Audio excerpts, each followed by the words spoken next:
Well, welcome, ladies and gentlemen, and, well, whoever you are. I'm glad you could be here. Today is a very special day because I have now started, well, at least at the recording of this, I have now officially started the first installment of the Creepypasta critique. Now, you might be saying, well, what the heck is the Creepypasta critique? Well, just hang tight. I'm going to explain all of this in what will be the pilot episode of this brand new series coming to my channel. So, well, we have to break down these two things, Creepypasta and critique. First thing you might notice is this is not a review of a Halloween decoration, nor is this a review of a horror movie. Those are the most common reviews you will see on my YouTube channel, hauntformer, but it's not going to be the only thing that I'm going to be covering because I've always wanted to talk about horror fiction, mostly online horror fiction, but I suppose I could squeeze in a Stephen King short story now and then, or maybe a campfire tale. Though, let's be honest, creepypastas are essentially the modern incarnation of the creepypasta tale. Of the campfire tale, excuse me. But creepypasta, if you didn't know, very brief, comes from copypasta, copy-paste, where these horrifying short stories, if you will, were spread around the internet in the early days of the web. They got very popular toward the late 2000s, early 2010s, and kind of died off in the 2010s, but for some reason, and maybe I'll make an entire video on the modern state of creepypasta, because the genre has changed, but it has made somewhat of a comeback in recent pop culture, I suppose. A lot of remakes of classic stories online, especially in that kind of analog horror sphere that's very hot right now, I suppose, on YouTube with the back rooms and things like that. So there is a resurgence, kind of a wave 2 or 3, if you will. And I've loved the genre so much that I actually started becoming an author. You can read my stories on the Creepypasta Wiki. My username is Mac Ralston. I'm fortunate enough to have been in contact with a lot of the very fantastic authors and writers from the site. There are a lot of talented people out there, and I know that a lot of people today are discouraged by modern Hollywood, modern screenwriters, I suppose, and kind of just the whole idea of no new ideas being generated. Kind of that Hollywood is stagnant, there are no fresh ideas. But to that I say, it's a flawed logic. Hollywood doesn't choose these certain new ideas because they're not bankable, but there are tons of very talented authors with very clever ideas. You just have to look online. And I hope we can see more of these talented people online getting their voice heard in bigger projects. Channel Zero, which was the kind of creepypasta spin-off show on the Sci-Fi Channel, was somewhat a step in the right direction, though it wasn't really focused on those stories. It more so just took the name, took some segments of the concept, really, and spun them off into its own thing. So with all of that said, and that rambling continued, I'm going to kind of lay out the format for this new series, and then I'm going to briefly do a kind of a pilot introduction, if you will, to the format with a classic story, just to kind of give you a basis of the idea here. Now, the hope is that I can not only touch on individual stories, but series of stories, or perhaps maybe even look at a deep dive into a particular author, many of which, like I said, I've come to know and respect and love. When I say creepypasta critique, I'm not necessarily meaning that I'm going to just give criticism or be very judgmental. In fact, I'm usually a lot more apologetic when it comes to such things. The idea here is to review in a different way than you may have seen online before. I know that there is the Bad Creepypasta show, the podcast, Michael Leroy's channel. They kind of do more of a comedic, over-exaggerated version of a review and just kind of find jokes in the material. And Jonah and Wednesday over on Acast host a Creepypasta book club, which they do deep dives into different stories and stuff too, and more power to anyone who talks about the genre. But to me, I just really want to dissect these stories, and maybe I can offer a different perspective, I suppose, because I'm an author of such stories. I assume I could do a whole episode on my own works, but I feel like that's not entirely fair. But at any rate, I really just want to talk about this genre that I've really come to love. And as I've mentioned, the genre has changed, yes. I would not mind looking at past stories, classic stories, as today's is a good example of that, and present stories, and kind of seeing how the genre has evolved. There are really kind of two different modes of creepypasta. The first, kind of maybe the more modern incarnation, maybe the incarnation that I lean toward, but I don't fully embrace it as creepypasta, as the name suggests, is kind of just writing a short story with characters, treating it like it were a segment of a Stephen King anthology book, and calling it a creepypasta. You know, Daryl said, blah, blah, blah, blah, blah, he walked into the place, whatever. The second, more of a first-person narrative, is kind of the more traditional creepypasta, where it's trying to persuade the reader that the story is legitimate and actually did happen or could happen in some capacity. Candle Cove is a great example of this line of storytelling because it really makes you think that it could happen in theory. And so I really appreciate stories like that that try to capture that campfire tale type of thing. So with that said, I'm going to jump into the first review of a classic story. This won't be a very long-winded one because I don't have a ton to talk about with this particular story. I have a lot of ideas for future episodes, so if you want to submit stories or submit authors or things you want me to talk about, I'd be open to them. Right off the top of my head, I would like to dive into Burger Entries by Bogleach, and also the Abandoned by Disney series by Slime Beast, among other things. But for this first installment, we are going to be talking about a story written by username D. Kingsbury, entitled Ronald McDonald House, which may be a story that you're familiar with. I'm not fully sure. But this is a story that I had a bit of nostalgia for, I'm not going to lie. I remember listening to this when I was in school, after school, playing it on my iPad, and being freaked out, like really paranoid, after reading the Ronald McDonald House, or rather listening probably to a narration of it on YouTube. And what I remember was very vague. I remember kind of this institution-like place where this kid was sent and he left, and at the end of the story kind of he's in the middle of nowhere and it's very deserted and lonely and gives you that kind of like Silent Hill vibe, I suppose. And that is a part of this story after rereading it, because I did reread it in preparation for this review. But I didn't like the story very much after rereading it. In fact, I honestly really did not care for it that much. Now, one of the things I want to do on this show, this again goes back to this being the pilot episode, so we're working through the kinks, folks. We're working there. One of the things that I really want to do my due diligence of is not insulting an author. So in no way am I insulting D. Kingsbury. And to an extent, his or her, or whoever they may be, I'm not insulting their talents necessarily, but rather just the talent showcased in this story, because authors change. I have some stories that I'm very proud of. I have some stories that I'm not so proud of.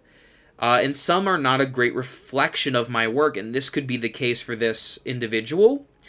And this is no personal attack on this person. I have no qualms with any of these authors. In fact, many I've come to call friends, and I'm very pleased with that. I don't believe I know D. Kingsbury, personally, but if you are listening to this, my friend, you scared me a lot as a kid. Although rereading the story now, I do have many issues with it. I think, first and foremost, it relies on a very surface level type of scare, akin to something you'd call a jump scare in a horror movie. Doesn't really have any depth to it. It's a one and done off thing. The majority of scares featured in Ronald McDonald House depicts clowns doing grotesque things to people in this kind of this house setting, I suppose, this institutional setting. The main character is a foster child who goes from home to home, misbehaving, and their caseworker finally lands them in the Ronald McDonald House. Not the traditional Ronald McDonald House that you'd know that you can stay at when a loved one is in the hospital, but rather an institution where these delinquent children, I suppose, can go. But it doesn't make a whole lot of sense on the up in front. First of all, this caseworker would have to know by some extent that there's some weird stuff going on. You have nurses dressed like clowns, laughing, like swinging weapons, I believe, in the story. Or otherwise just grabbing children violently and pulling them down hallways and surrounding and grabbing kids, which feels like something out of a 1950s asylum.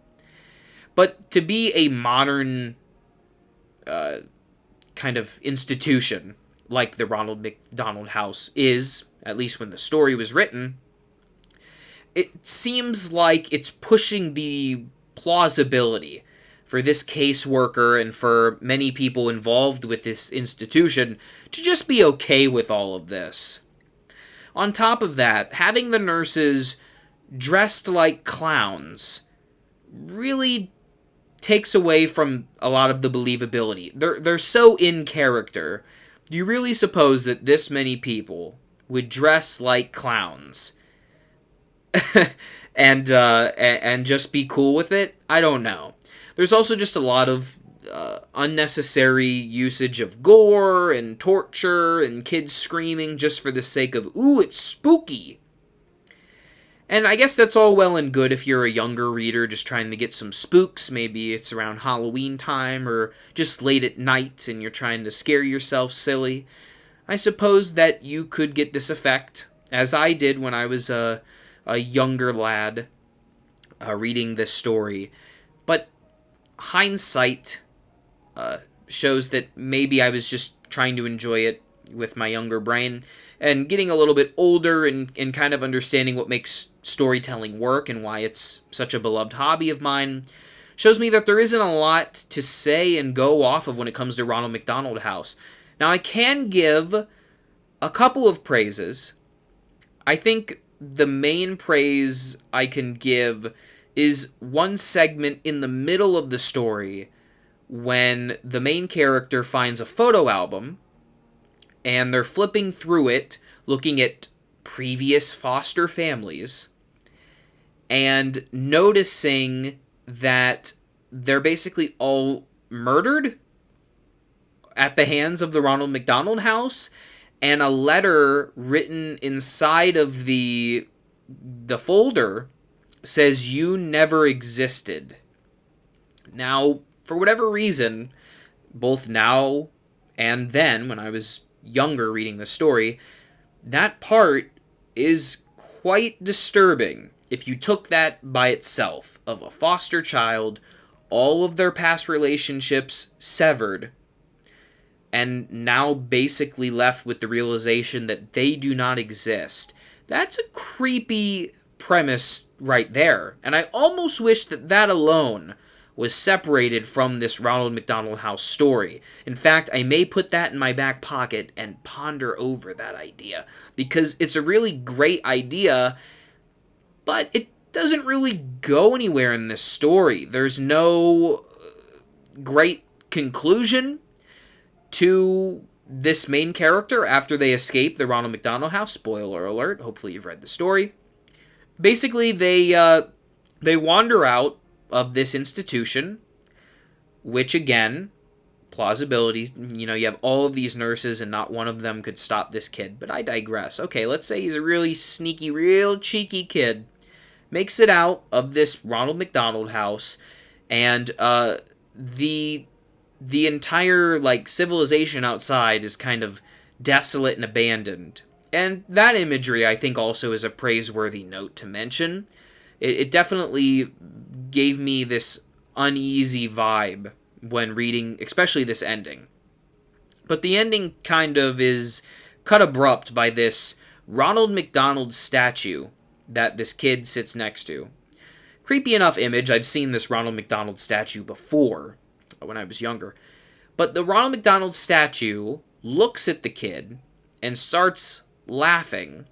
And the final line of the story is, "All I can do is join him." And to me, this just doesn't make a whole lot of sense. Why is this Ronald McDonald statue now alive? Did that have any, justification from what I have just previously read? Is there any indication that statues would come alive, or really anything supernatural? No. So unless this is maybe an undercover nurse from the Ronald McDonald House remaining still as a statue for the sake of catching this kid when he tries to escape, I guess that kind of makes sense. Why this nurse would be dressed like Ronald McDonald, sitting still for hours waiting for a kid to escape, and doing such a good job that this kid was convinced that it was a statue on a bench. That's all beyond me. And perhaps I'm reading into the story a little bit too strictly. But it is available, and it is something to review, and so why not go ahead and review it? Other than that, I mean, there are some good descriptors throughout the story, things that help you understand what you're supposed to be seeing in your mind's eye. So some things in that regard are written rather well. But overall, the story doesn't have a great deal of character. Doesn't have a great deal of heart or anything. There's no kind of redemption for this character or anything like that. Not that it has to. This is a horror story online. It can end on a downer note, but it didn't really make me that afraid rereading it. It didn't leave any major lasting impression. All of the scares, as I mentioned, are kind of this surface level, ooh, aren't clowns scary? Isn't being tortured scary? Isn't Ronald McDonald looking at you scary, even though it doesn't really make a whole lick of sense? And as I mentioned, obviously the story got to me when I was younger. And it still continues to freak people out to this day. I'm actually reading comments right now on the CPW, on the Creepypasta wiki, and people still get a kick out of this story. So, D. Kingsbury, you obviously did something right, but it to me was a case of, I don't know, Jeff the Killer. Maybe not to that big of an extent, but like Jeff the Killer, in the sense of you admire a story when you're younger for different reasons. Maybe it's the iconography of Ronald McDonald, just as Jeff was an iconic symbol, a face, if you will, for the story. When you take that apart, there isn't a whole lot here, but maybe besides a creepy atmosphere to take away with you. And so for that reason, I was a bit disappointed rereading this story, because I was excited to take a trip down memory lane. And upon learning that the Ronald McDonald House didn't have a ton to offer, was a bit upsetting. But you know what? Suppose I do take a look at D. Kingsbury's more recent works, and perhaps I'll find some more quality work Not to say that this is a complete loss, but overall, like I said, it is very surface level, and that's quite unfortunate. That's quite unfortunate, especially for something that I considered myself having a lot of nostalgia for. However, with that said, I'm going to wrap up this discussion, this creepypasta critique, if you will, on the Ronald McDonald House. Like I said, Abandoned by Disney's on the list, Burger Entries, No End House, I could talk about Candle Cove, I could talk about more modern stories too. Really, it's up to all of you. Dear listener, dear viewer, let me know what you want me to critique in the next installment of this brand new series, and if you are excited for it, go ahead and give it a like. If you are not excited for it, give it a dislike. I'm cool with that. I just want, as they say, negative feedback is better than no feedback at all. But hopefully you're pumped for it, as I am to be recording these. So thank you very much for listening. Stay spooky, fine campers, and remember, for all things Halloween, this is Hauntformer.